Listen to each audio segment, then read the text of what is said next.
Avokat ka pasur 2 lëshime raketash balistike ndaj Diego Garcia, është një ishull baza e amerikanëve dhe britanikëve në Oqeanin Indian, dhe raketat balistike të lëshuara nga Irani ishin me një fushë veprimi deri në 4000 kilometra. E përllogaritur kjo që nga Irani mund të kap Parisin, Romën dhe disa kryeqytete të vendeve europiane. Çfarë rreziku është kjo, qoftë për Evropën, por qoftë edhe për botën vetë, kur raketat e Iranit kanë një qitje kaq të largët?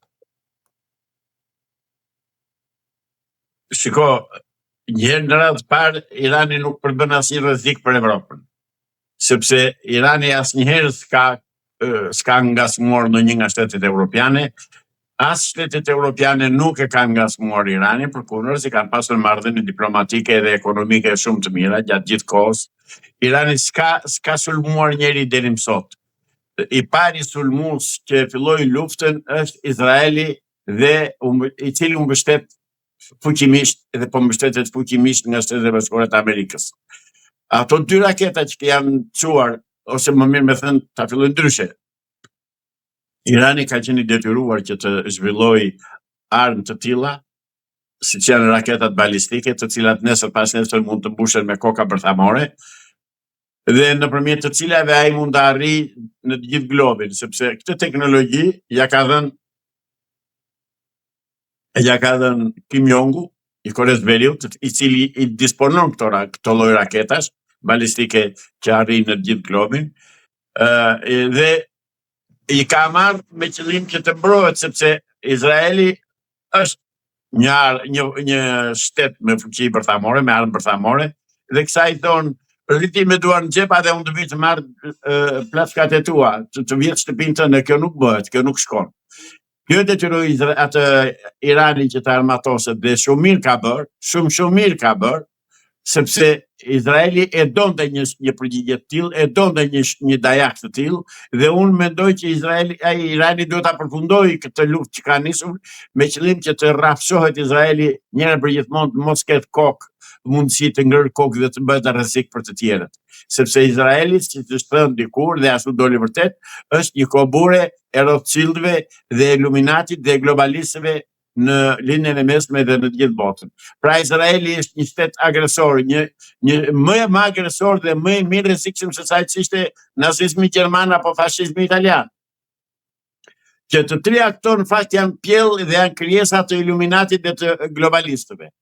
Pra Irani ka bërë gjë më të shkëlqyer që është armatosur, dhe po i tregon vendin me dhëmbët gjithë botës, dhe i thotë që me mua mos luani. Kush ka trum kokë duhet ta kuptoj këtë dhe të triqet sa më parë, dhe të mos merret më, të mos ngacmojnë, mos prekin territorin iranian. Raketat iraniane, zotëri, ose shteti i Iranit është një shtet 1.600.000 km². Sado që të ketë spionazh dhe spiune, agjencie, armë, drejtë, çfarë të duan që të kenë izraelitët dhe amerikanët, prapë është shtet shumë i madh. Mundësitë për t'i fshehur dhe për t'i ruajtur armatimet e tij ka pafund, ka të pakontrolluara.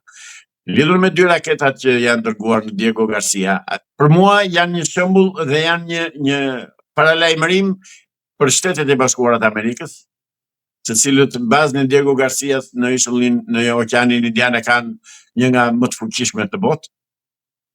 Ishte dërguar një mesazh nëpërmjet të cilit i thotë shko se unë të gjej dhe aty ku je. Prandaj largohu. Dhe thash, zgjidhja është 1 orë më parë të largohet Trumpi nga ajo aventurë në të cilë si ka hyrë, që Kongresi Amerikan dhe Senati Amerikan, të cilët nuk e kanë shpallur këtë luftë dhe nuk e kanë miratuar këtë luftë që filloi Trumpi, ta detyrojnë që të ndërpritet lufta dhe të kthehen mjetët usharake detare ajrore amerikane të kthehen në përbazat e tyre dhe të lënë rehat Iranin në punët e tij. Deshën që të ndronin pushtetin në Iran, dhe në fakt prova që bën u kthye në bumerang, u kthye kundër tyre. bëri dhe një tjetër shumë më të mirë, akoma që nuk pritej që u bashkuar si një trup i vetëm i tërë populli Iranit, harruan opozit, harruan mosmarrëveshjet, do të harruan, po i lanë minjan mosmarrëveshjet dhe gjithçka që kishin midis tyre, dhe u bashkuan dhe janë një trup i vetëm tani kundër Izraelit dhe Amerikës. Amerika në këtë rast zotëri ka gabuar. Ka gabuar sepse e kanë detyruar presidentin e Amerikës që futët, ata që komandojnë dhe që qeverisin dhe në Amerikë, e detyruan që të fillohet luftë. Amerika është 400 milion banor dhe është një shtet i konsoliduar, sot e 250-270 vjet. I konsoliduar si shtet me kushtetut dhe me të tëra. Kështu që duhet të urgentisht të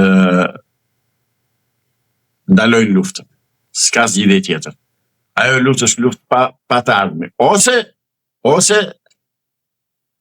do bëhet luftë botërore, do bëhet holokaust në gjithë botën. Kujt i intereson dhe ta bëj? Ne s'kemi gjendor, por në një luftë botërore në një luftë bërthamore asnjë s'ka të fituar, janë tërë të humbur. Qofse politikanët e perëndimit do vazhdojnë në këtë aventurë, atëherë e kanë shumë të gabuar, shumë të rrezikshme këtë luftë të cilë si kanë hyrë, sepse do bëjnë atë tjetrën që mendohet dhe që po thuhet dhe që po flitet që të krijohet koalicioni Rusi, Kin,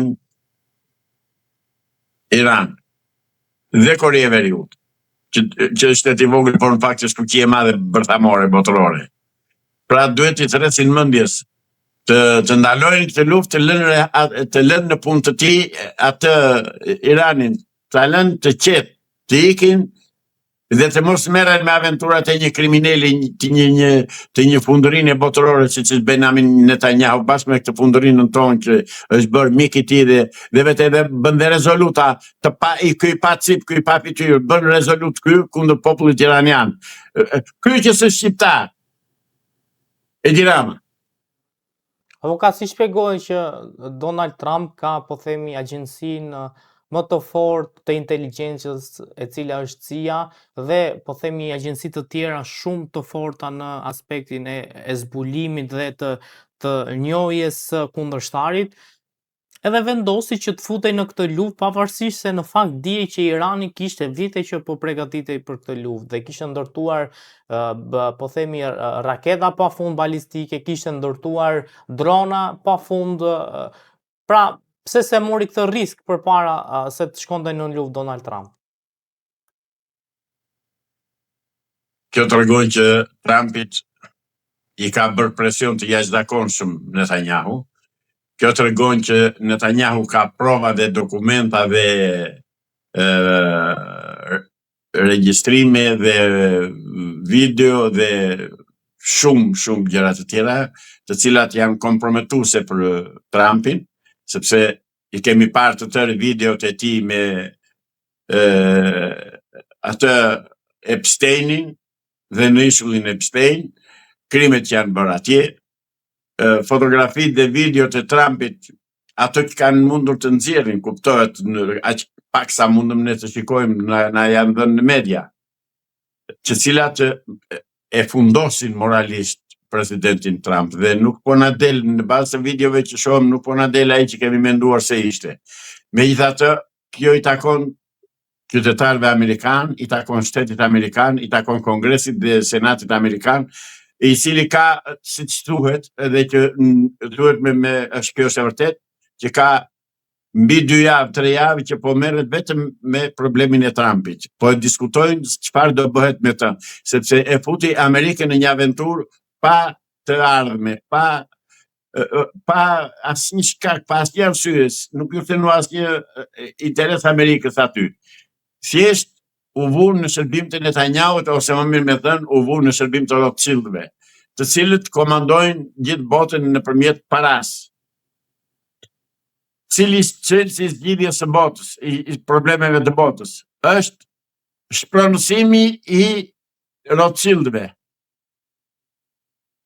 Gjë që këtë duhet një qeveri shumë e fortë që ta bëjë.